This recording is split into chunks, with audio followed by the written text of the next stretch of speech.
Coucou tout le monde, j'espère que vous allez bien.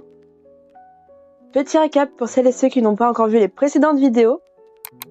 Pendant 4 mois, je voyage à travers la France, l'Espagne et le Portugal.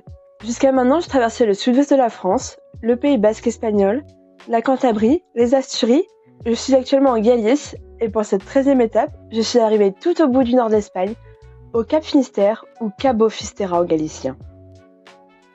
Je prends le bus depuis Saint-Jacques pour rejoindre Finistère. Petit moment de stress parce que c'est jour de grève des transports dans toute la Galice et j'avais aucune idée si mon bus allait passer ou pas. Mais ma bonne étoile m'a porté chance et je suis arrivée à Finistère. Je loge dans une pension au 4e étage d'un immeuble, sans ascenseur, sinon c'est pas drôle. Depuis ma chambre, je peux apercevoir tout le port. Je suis trop contente de la vue. Le matin, j'admire le lever du soleil depuis mon lit. Pour une fois que je me lève en même temps que le soleil, c'est bien rare. Je commence par découvrir le port de Finistère. La pêche est l'une des activités principales du village. Je peux y découvrir la vie locale, avec les marins qui partent tôt et rentrent tard avec leurs petits bateaux de pêche, et les anciens qui se retrouvent devant le marché aux poissons pour papoter. Une ancre est exposée sur le port, en hommage aux nombreux naufrages survenus au Cap Finistère. Je continue de longer la côte jusqu'à la Praia da Ribeira, une petite plage en plein centre-ville, juste devant le supermarché. Sympa la vue quand tu sors des courses. J'emprunte le sentier qui contourne le château de San Carlos.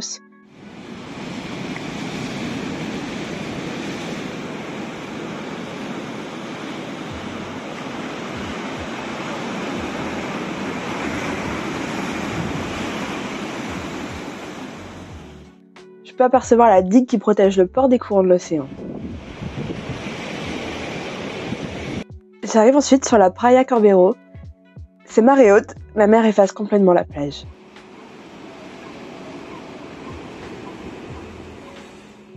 Je passe devant la Iglesia de Santa Maria das Areias, une église romane construite vers le XIIe siècle. Je longe ensuite la route qui mène au Cap Finistère.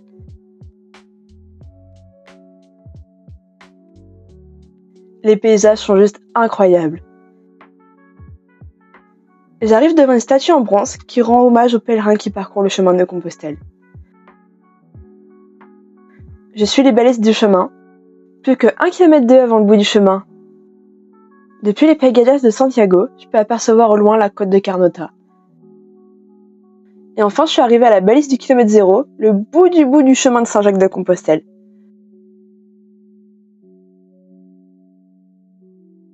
Je découvre le phare du Cap Finistère. Construit en 1853, il s'élève à 17 mètres de haut. Sa lumière est visible jusqu'à 65 km et indique l'entrée d'une zone maritime dangereuse, la Costa da Morte.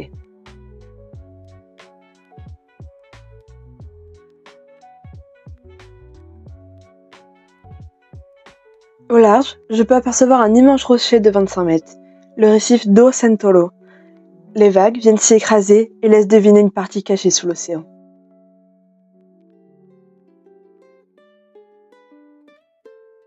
Je m'installe sur les rochers pour faire une petite pause et profiter du soleil.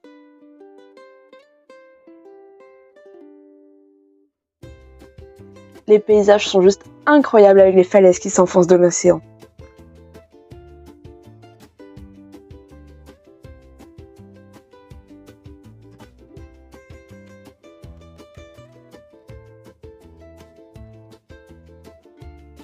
Après cette courte pause, c'est reparti direction les hauteurs du Monte do Facho.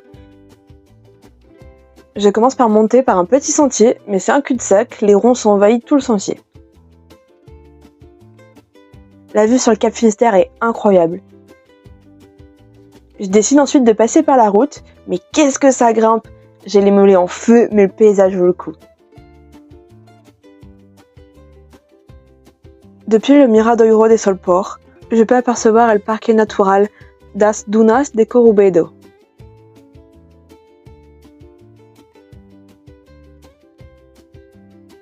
Je continue ensuite sur le sentier des Pedras Santas. Je grimpe sur ces gros rochers pour apercevoir les falaises.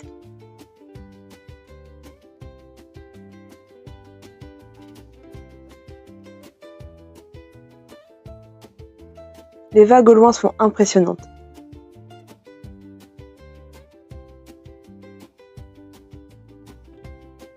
Je continue au bout du sentier jusqu'à une aire de pique-nique. avant d'entamer la descente du mont. D'ici, je peux apercevoir le village. La descente est un peu chaotique entre la pente raide, les pierres et le sol glissant. J'arrive au mirador de Punta Regata. D'un côté, je peux apercevoir la Praia do Mar de Fora et de l'autre, le village. Je descends vers le village avant de prendre le sentier qui rejoint la plage. Le soleil commence à se coucher, les lumières sont incroyables.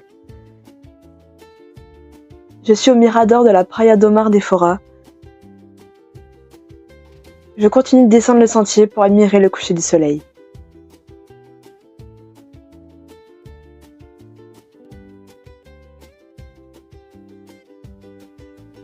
Je suis tellement reconnaissante d'être ici et de pouvoir admirer cette vue incroyable avec l'océan à perte de vue et le soleil qui disparaît à l'horizon.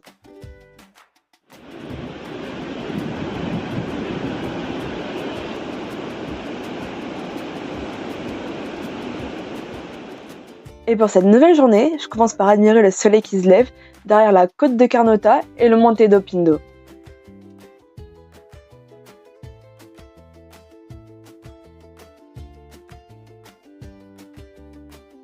Quelle chance d'avoir une vue aussi incroyable depuis ma chambre. Aujourd'hui, direction le nord de Fisterra.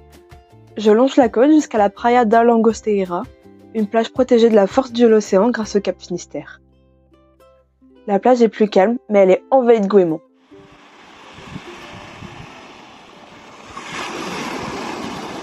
Je longe la plage avant de bifurquer vers l'intérieur des terres et de prendre les petites routes à travers champs. La route grimpe tellement, je me demande comment les gens peuvent passer ici en voiture. Après avoir passé les dernières habitations, j'arrive dans une immense forêt.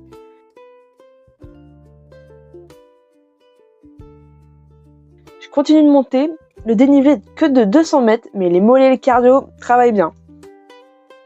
C'est toujours une sensation incroyable de se retrouver seul dans un endroit inconnu sans personne autour. C'est un sentiment de liberté indescriptible. J'arrive en haut du Monte Bella do Hero. Malgré le temps un peu plus gris aujourd'hui, la vue reste superbe.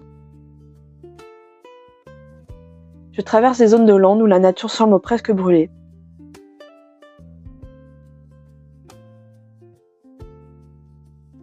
Je continue de longer le sentier en direction de la Praia do Mar de Fora.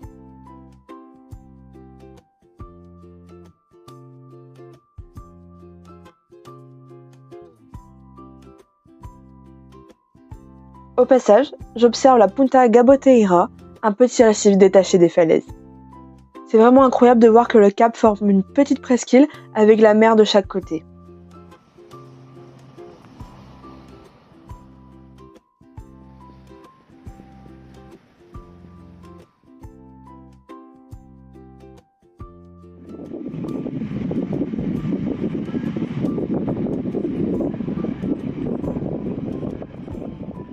Le soleil commence à se coucher et je finis de descendre tranquillement le sentier.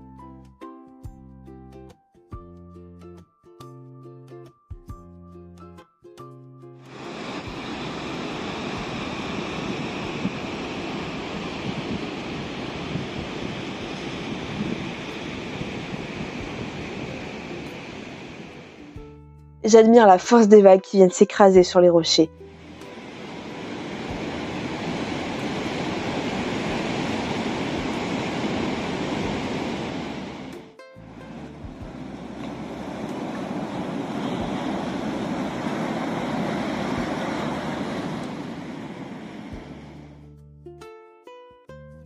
Le soleil est couché et je me balade sur la plage avant de retourner au centre-ville.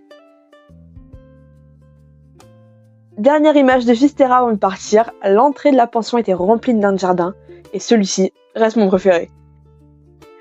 Et c'est déjà la fin de mon séjour à Fisterra. Maintenant direction le Portugal en commençant par Porto. J'ai trop hâte, c'est la première fois que je vais au Portugal.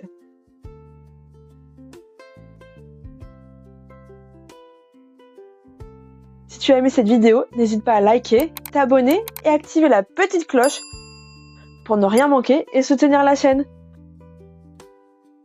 À bientôt pour une prochaine vidéo.